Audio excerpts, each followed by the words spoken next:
Hello, ladies and gentlemen, Professor Bright is back, and we are still searching for Frostfound. So let's head on north. Last time we nearly got ourselves killed, or at least got us into a dangerous position. But now we have supplies, we have fuel, still not enough that I'm willing to leave the lights on for too long. Although, hello, light. Just a light. Nothing interesting? Fair enough. Hello. Scuttering and chittering in the corners of the hull, humped shapes on the deck rail, ratsy air emboldens vermin. A rat barge? 15 rats, eh?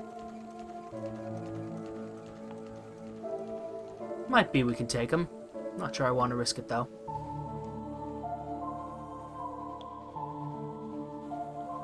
And there is a dock. We discovered a Nuncio.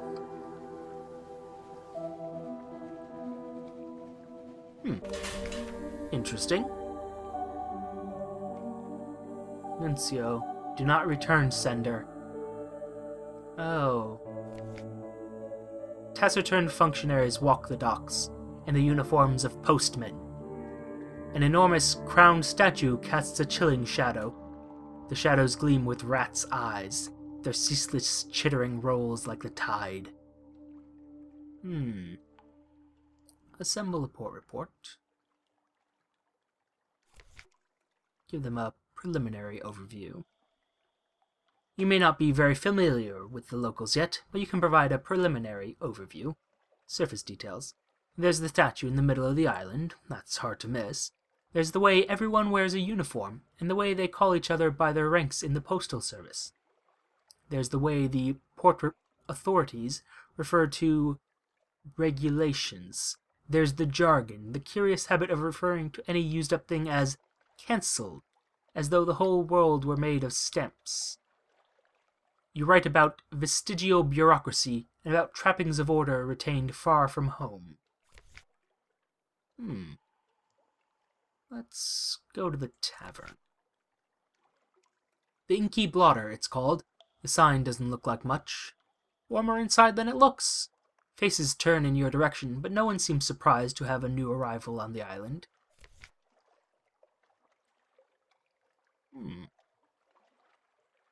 But what can we ask? Such choices. The Inky Blotter, lit by 2 roaring fires, one at either end of the room. The bartender is in postman's uniform, like almost all the patrons. A noseless postal inspector called Blunt Thomas delivers the drinks, clears tables, stacks the firewood.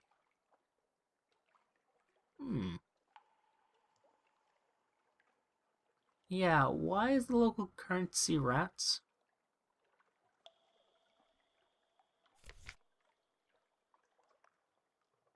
Two strings of rats for a pint of ale, 3 strings for wine, 5 for the tolerable brandy under the bar.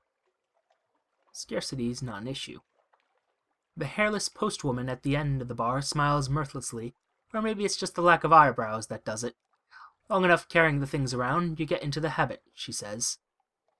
Then she tells you that if you stay out late enough, you'll see some of the postmen making a procession to the center of the island, stringing up rats around the statue like Yuletide decorations in prayer to an ancient deity of the place. From the coughing and choking elsewhere in the pub, you'd guess this is a story they often tell to newcomers.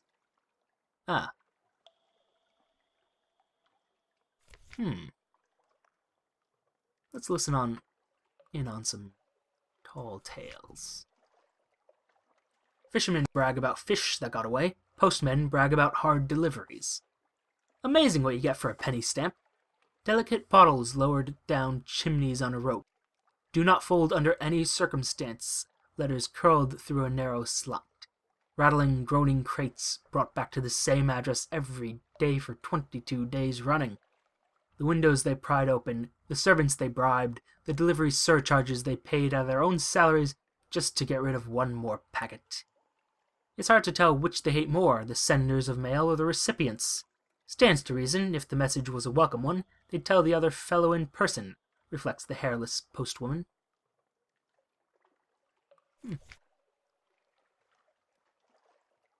And about that statue in the center of the island. If there were a guidebook for visitors, it would have to be the first entry. The monumental postman. Oh, that. It's all of us, isn't it? Sort of the spirit of the island. Most of them don't seem troubled for more of an explanation than that, though the hairless postwoman tells you it didn't always look like a Fallen London postman at all. That he used to have a different face and a more old-fashioned outfit. Oh. And, why is the hairless postwoman hairless? Legacy of some interestingly explosive package, maybe. A faux pas. No, she says, curt, not pleased, you ask. Still had eyebrows when I came to Nuncio. The postman at the next bench diverts you. Speaks in a low voice. Lots of people find habits when they can't deliver the post anymore. This one has a plucking habit. Best learn not to notice. Still glaring at us. Lost some of our welcome. How do they occupy themselves all day? Oh. There must be more than this.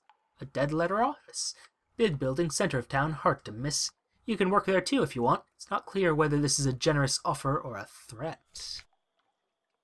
Oh. Well, let's try a shift. There's a sign of a cancelled stamp over the door. An extensive tour. Blunt Thomas takes you around the office, a small collection room where those retrieving letters may state their business, a much larger set of black offices, where newly arrived letters and parcels are collected and sorted. A dank, briny smell that never goes away, presumably because so many of the parcels spent time in the water before they arrived here. In the back room is a machine manned, ratted, by a postal rat, a ratus faber, in a pinstriped hat. It shovels sludge-damp letters into the machine's hopper, and they come out dried, cleaned, pressed, and sorted into slots by size and quality of paper. We can converse with the rat.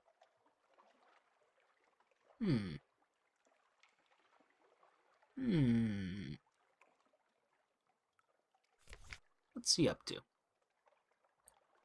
Postal Rat has a pair of spectacles on and is relettering the front of a water-damaged envelope, working over the original letters with a tiny brush and ink pot.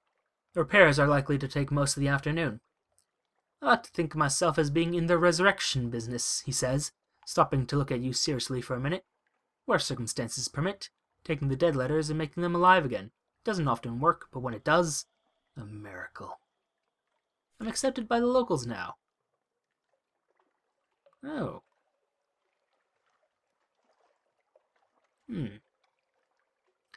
Well, I mean...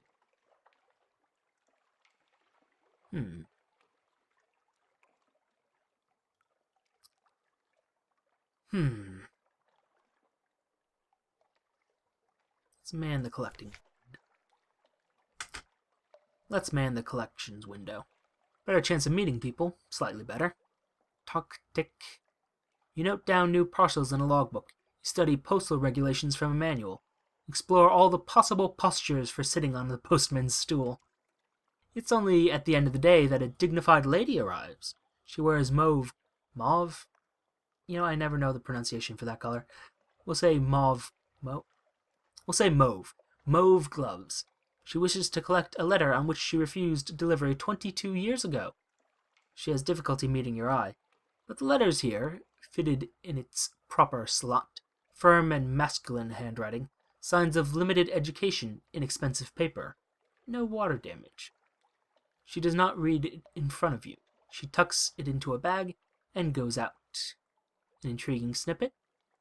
Good for selling to the, wonderful, wonderful, wonderful University of London. And I'm now an experienced shift worker. You know what? I think we end our shift. Because, quite frankly, I'm a captain. I'm not really a postman. Let's explore along the beach. There's a long stretch of shale dotted with washed-up kegs and barrels and smaller flotsam. Shifty going. The rocks slip and slither underfoot, but you keep your balance.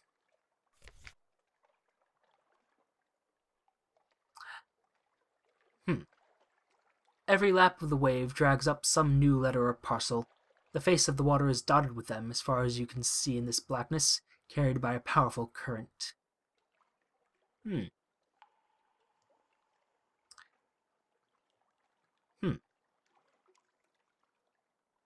Well, I suppose we could collect material for the dead letter office.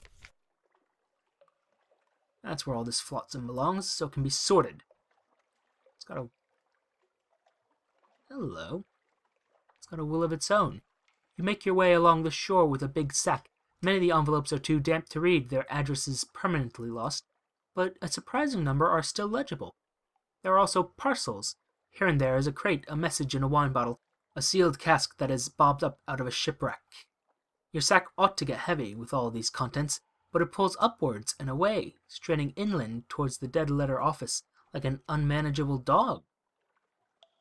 We now have one dead post. Interesting. Let's study these currents.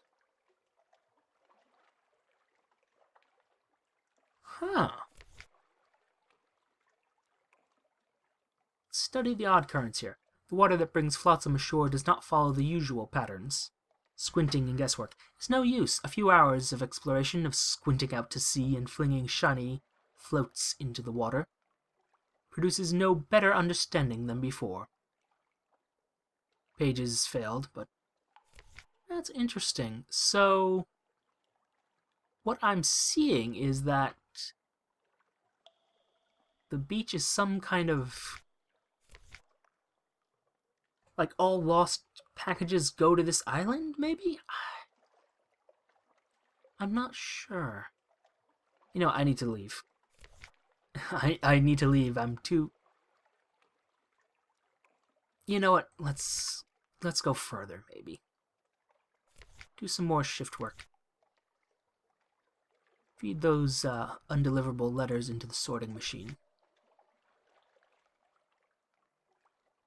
The gleaming hopper awaits. 52 categories. After prolonged whirring, the machine begins to distribute.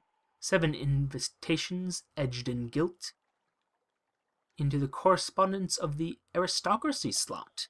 2 oversized parcels, probably containing books, into the books tray. 1 stamped bronze tablet that drops with a clang into a bin marked First City.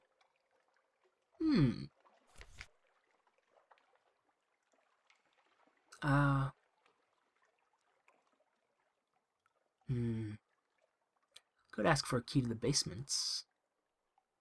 You've worked here long enough, and you might need one. No trouble at all. He's surprised by the request. Most postmen don't like it down there. No one ever asks for a key. They'll cut you a new one. Just be careful in there, and come out if you start to feel wrong. Oh, I think we have to. This is quite the interesting mystery. Open the back rooms. The key is warm in your pocket. Deep and deeper. You had expected a few shelves of supplies, more files of letters, a few years older. No, it is a pit so deep that lantern light does not show the bottom. A spiral walkway descends along its walls, and that spiral opens up wider as it goes, as if you were looking through the narrow end of a very large shell. Lining this wall are shelves and nooks unevenly sized. Some are a few inches square and contain single scrolls of papyrus. Others support crates bigger than coffins. They're made of a woody fungus, grown to meet requirements. There are no marks of carpentry or any of the postal rat's handiwork. 3 turns down the spiral and you feel you can't breathe. Time to leave. You can come back later. Maybe. Learned in Postal Service. Secrets now, we're exploring the lower basement. Ah, a basement custodian, am I? Let's talk to the postal rat. Gives you something new to chat about. They say that's been there since before we came, before there were Londoners in the Neath, before there was a dead letter office. There was someone else, and they built the last layer on top of what was there before, and so on. When you press him a little further, he says, I've been down there, didn't like it much, but I wanted to test my machine. Thought if it could handle some of the very old dead letters, that'd be a good sign, you know, evidence the machine was in working order, good strong sorting categories, and so forth. He pauses. There's letters down there that set your hair on fire if you so much as look at them. See the bald patch on my left leg? That wasn't a machine accident. Oh no, that singed right off as soon as I put my nose into one of them letters. An extraordinary implication.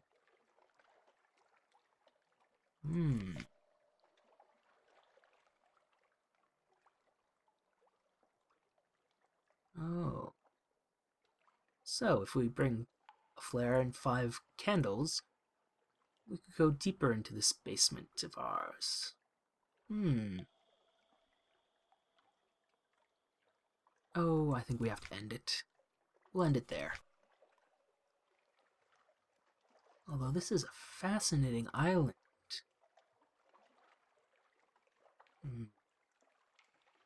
Yep, we'll end it there. And next time we'll try to explore and find Frostfound one more time.